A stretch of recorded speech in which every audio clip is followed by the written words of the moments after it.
యుగ సంబంధమైన దేవత ప్రతి మనుషుని తన చెరలో బంధించి దైవ మార్గంలో జీవ మార్గంలో ఉన్నానని ఆ భ్రమలో ఉంచి భ్రమలో రక్షణ మార్గంలో ఉన్నానని ఆ భ్రమలోనే కొనసాగిస్తూ నీతి క్రియలు సత్క్రియలు విశ్వాస క్రియలు చేయనివ్వకుండా వక్ర మార్గంలోకి నడిపించడానికి అనుక్షణం ప్రయత్నించే అదృశ్య వినాశకుడు యుగ సంబంధమైన దేవత. తెస్సలోనిక మొదటి పత్రిక, తెస్సలోనికైలకు రాసిన మొదటి పత్రిక, అపోస్తలుడైన పౌలు తెస్సలోనికైలకు రాసిన మొదటి పత్రిక 5వ అధ్యాయం 5 వచనం నుంచి ధ్యానించుకుందాం. 5, 6 వచనాలు. కాబట్టి 5, 6, 7 వచనాలు. తెస్సలోనికైలకు రాసిన మొదటి పత్రిక 5వ అధ్యాయం 5, 6, 7 వచనాలు ధ్యానించుకుందాం. మీరందరూ వెలుగు సంబంధులను పగటి సంబంధులై ఉన్నారు. మనము రాత్రి వారము కాము, చీకటి వారము కాము. కావున ఇతరుల వలె నిద్రపోక మెలకుగా ఉండి మత్తులము కాకయుందము. నిద్రపోవారు రాత్రివేళ నిద్రపోవుదురు, మత్తుగా ఉండేవారు రాత్రివేళ మత్తుగా ఉందరు. మనం పగటి వారమై ఉన్నాము కనుక మత్తులమై ఉండక విశ్వాస ప్రేమలను కవచము, రక్షణ నిరీక్షణ అను శిరస్త్రాణమును ధరించుకుందాము. ఈ మాటల యొక్క సారాంశాన్ని మనం గ్రహించినట్లయితే, మీరందరూ వెలుగు సంబంధులను పగటి సంబంధులై ఉన్నారు. మీరందరూ వెలుగు సంబంధులు, పగటి సంబంధాలు. వెలుగులో అసత్యం లేదు, వెలుగులో అంధకారం లేదు, వెలుగు తేట తెల్లగా ఉంటుంది. కాబట్టి మీరందరూ నిజదేవుని వెంబడించేవారు, సత్యములో ఉన్నారు, రక్షణలో ఉన్నారు, జీవ మార్గంలో ఉన్నారు. ఆత్మను పరలోకానికి నడిపించుకోవటానికి ప్రభువైన యేసుక్రీస్తు వారిని ధరించుకున్నారు, ఆయన హృదయంలో ప్రతిష్ఠించుకున్నారు. గురువుగా ఈ లోకానికి వచ్చిన ఒక మహాశక్తి యేసుక్రీస్తు వారు. క్రీస్తు దేవుని యొక్క శక్తి జ్ఞానమై ఉన్నారు. ఆ జ్ఞానాన్ని, ఆ శక్తిని ధరించుకోవాలి. మనం అందరం కూడా క్రీస్తును ధరించుకోవాలి. సాక్షాత్తు సృష్టికర్తగా ప్రతిరూపంగా ఉన్న ఆ క్రీస్తుని ధరించుకోవాలి. అందుకే మీరందరూ వెలుగు సంబంధులను పగటి సంబంధులనై ఉన్నారు. మనము రాత్రి వారము కాము, అంటే అంధకారంలో ఉన్న వారం కాము, వెలుగు లేని వారము కాము, వెలుగు ఉన్నవారము.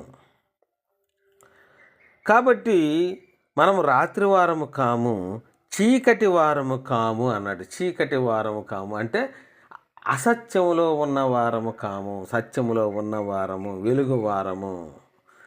అంధకారములో ఉన్న వారము కాము, వెలుగులో నడుచుచున్న వారము. జీవ మార్గం, రక్షణ మార్గం, సత్య మార్గం, యథార్థ మార్గంలో ప్రత్యక్షంగా కనబడే మార్గం. అందుకే వెలుగు సంబంధులు అన్నారు. అంటే ఏదైతే నిజం ఉందో, ఏదైతే సత్యం ఉందో, ఏదైతే ఈ సృష్టికి మూలం ఉందో, ఏదైతే ఈ సృష్టిని కలిగించిన ఒక మహాశక్తి ఉందో, ఆ మహాశక్తికి ప్రతిరూపంగా ఈ లోకానికి వచ్చిన ఒక మహాపురుషుడు యేసుక్రీస్తు వారు.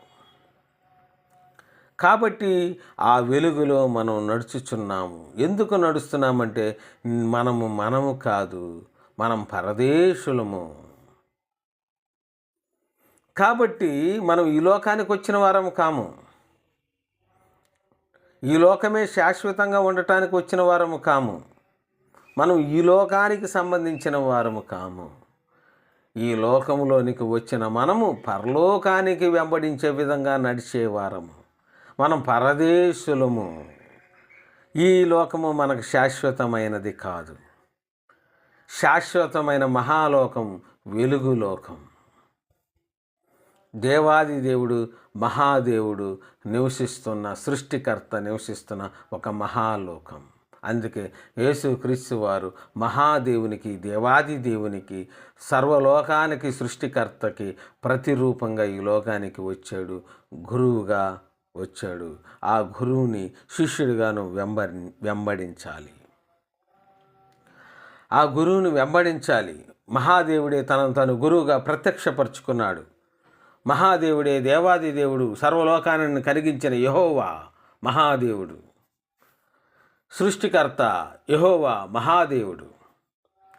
కాబట్టి ఈ మహాదేవుడిగా పిలువబడుతున్న యెహోవా, సర్వలోకానికి ఆధారభూతుడైన యెహోవా తన యొక్క శక్తికి, తన యొక్క రూపానికి ఒక ఆకారాన్ని ఇచ్చి తగ్గించి నరునిగా ఈ లోకానికి పంపించి ప్రతి మనుషుని పాపాన్ని తన యొక్క శిలువ రక్తం ద్వారా శుద్ధీకరించి ప్రతి ఒక్కరిని ఆయన అవయవంగా చేసి ఆయన యొక్క సంఘంలో సమాజంలో క్రీస్తు యొక్క అవయవాలుగా మలచి పరదేశులు యాత్రికులుగా ఉన్నారు. వీరందరూ తిరిగి క్రీస్తుతో పాటు మహాలోకంలో దేవునిలో ఐక్యం అవ్వటానికి ఈ లోకానికి వచ్చారండి.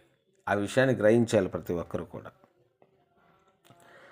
కాబట్టి ఇతరుల వలె నిద్రపోక మెలకువగా ఉండి మత్తులము కాకయుందము. ఇతరుల వల్లే నిద్రపోక అన్నాడు. నిద్రపోక అంటే ఈ లోకానికి ఎందుకు వచ్చాడో వాడు మర్చిపోయాడు. దాంతో పోల్చాడు, నిద్రతో పోల్చాడు. నిద్రపోయేవాడు తాను ఎవరో తాను మర్చిపోతాడు. నిద్రలో ఉన్నవాడు తాను తన స్థితి తన ఆలోచన అన్నీ అసలు ఆ నిద్రలో సమస్తాన్ని మర్చిపోతాడు. మనం అలా వద్దు. నువ్వు ఈ లోకానికి నువ్వు వచ్చావు అనే విషయం ఎప్పుడు నువ్వు గుర్తుంచుకొని ఉండాలి, స్మరణ. దాంతో పోల్చాడు, నిద్రతో పోల్చాడు.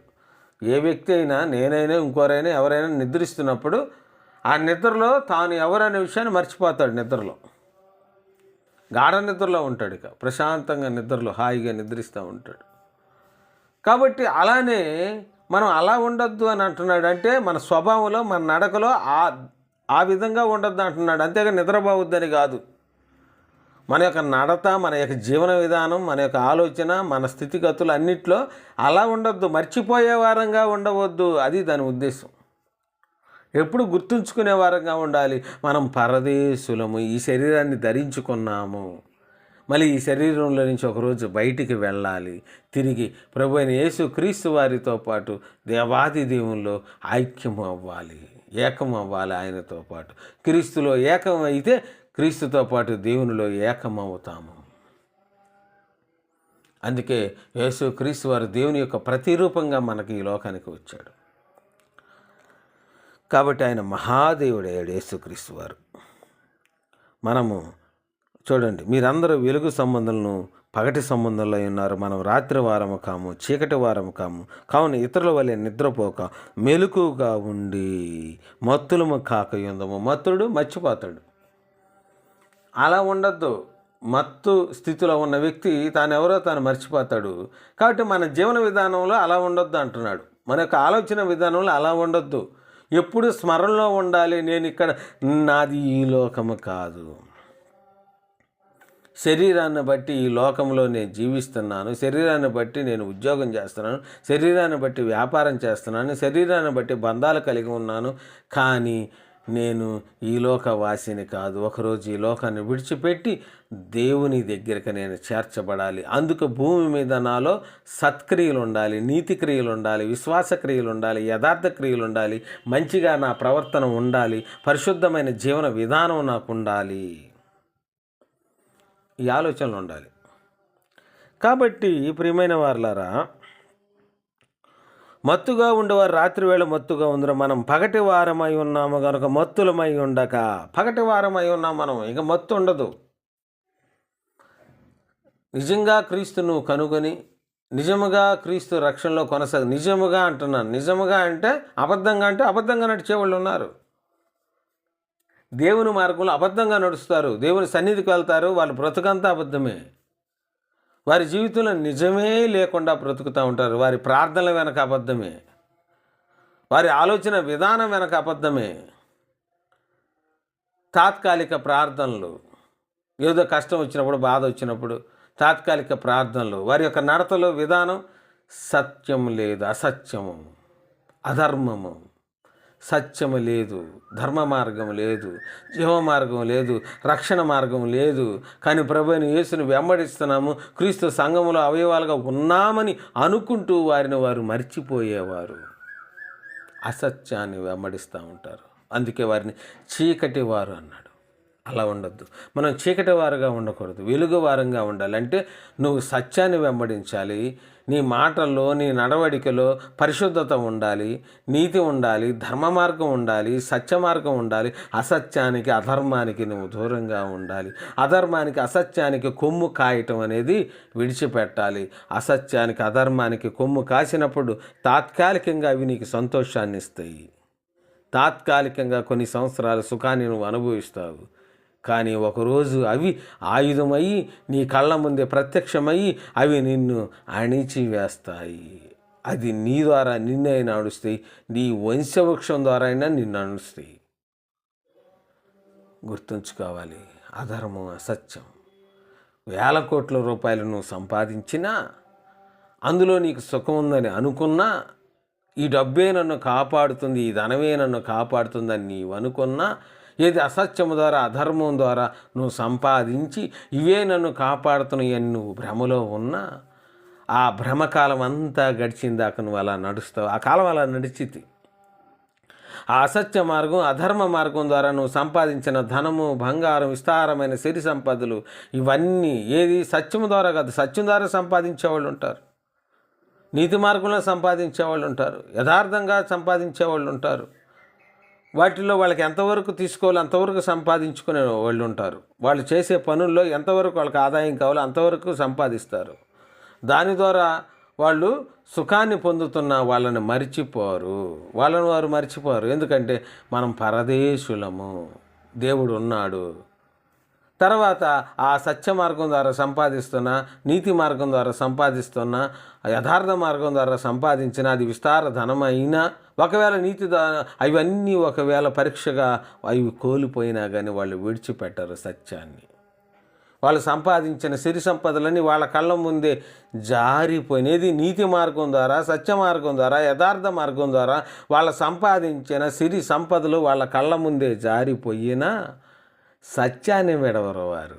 అది వాళ్ళకి పరీక్ష. తర్వాత దేవుడు తదనంతరం అంతకంటే విస్తారంగా వాళ్ళు సిరి సంపదలు సంపాదించుకోవటానికి దేవుడు అవకాశం ఇస్తాడు. అయితే సత్య మార్గంలో ఉండేవాడు, వాడి దృష్టి సిరి సంపదల మీద ఉండదు. సంపాదిస్తాడే కానీ వాటి పట్ల ఆకాంక్ష ఉండదు, మక్కువ ఉండదు, అదే ధ్యాస ఉండదు. సంపాదిస్తాడు, పని చేస్తుంటాడు, 4 రూపాయలు వెనకేసుకుంటానికి సత్య మార్గం ద్వారా, నీతి మార్గం ద్వారా ప్రయత్నిస్తుంటాడు, కానీ హృదయంలో సత్యానికి మొగ్గి ఉంటాడు.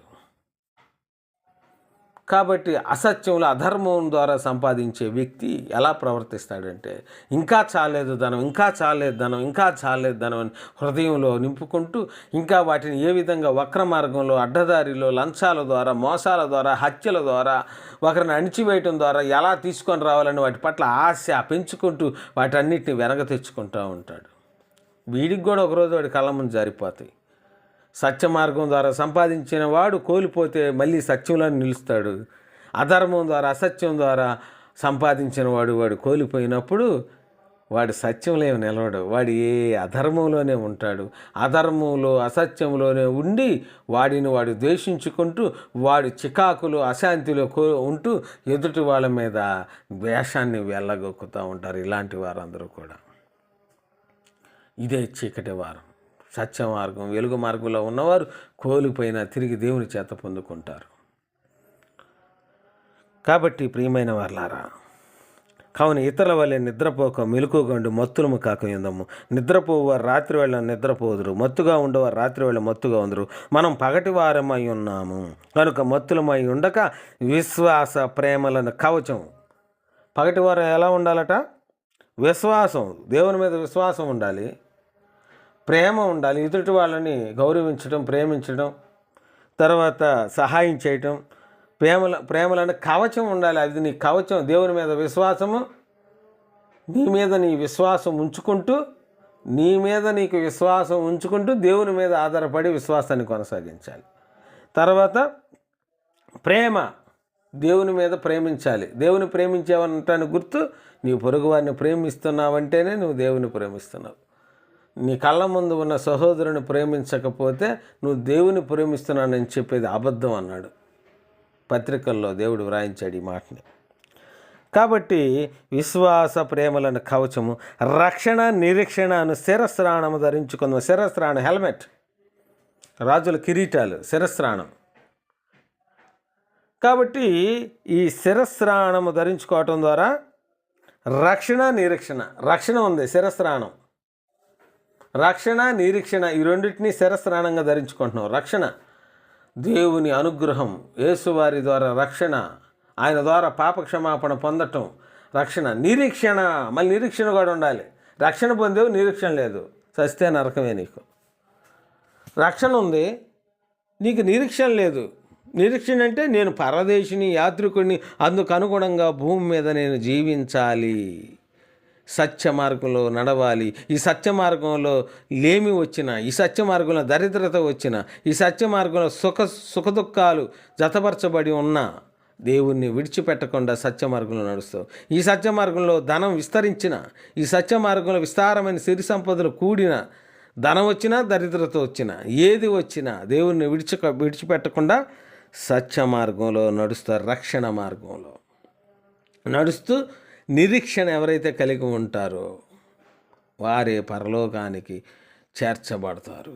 ఆ రక్షణ కొనసాగిస్తూ నిరీక్షణ అంటే ఇక్కడ కష్టాలు వచ్చినా, సుఖాలు వచ్చినా, ధనం విస్తరించినా, లేమి దరిద్రత వచ్చినా, ఏది వచ్చినా నిరీక్షణ. ఎందుకంటే ఇవి భూ సంబంధమైనవి. సుఖము దుఃఖం భూమి మీద ఉండేవే, ధనము లేమి భూమి మీద ఉండేవే. ఇవి విడిచిపెట్టి దేవుని సన్నిధికి చేరాలనే ఒక నిరీక్షణ ఉండాలి. లేమి వచ్చినా విడిచిపెట్టాల్సిందే ఈ లోకాన్ని, సకల సౌఖ్యాలు వచ్చినా ఈ లోకాన్ని విడిచిపెట్టాల్సిందే అనే విశ్వాసం ఉండాలి. దేవుని సన్నిధికి చేరాలి. కాబట్టి రక్షణ నిరీక్షణను శిరస్రాణము ధరించుకుందాము, కిరీటం. కాబట్టి రక్షణ ఉండాలి, ఆ రక్షణతో పాటు నిరీక్షణ నీకు ఉండాలి. రక్షణ ఉంది, నిరీక్షణ లేకపోతే ఆ నిరీక్షణ లేని స్వభావం ఈ రక్షణను తొలగిస్తుంది. మరణానంతరం నిత్యాగ్ని దండనకు వెళ్తారు, యుగ యుగాలు అగ్నిలో కాలిపోతావు. రక్షణ నిరీక్షణ కలిగి ఉండి శాశ్వత కాలం దేవునితో పాటు నీ ఆత్మని జీవింపజేసుకుంటావు. మీరే నిర్ణయించుకోండి. దేవుడి కొద్ది మాటలు దీవించును గాక. ఆమెన్.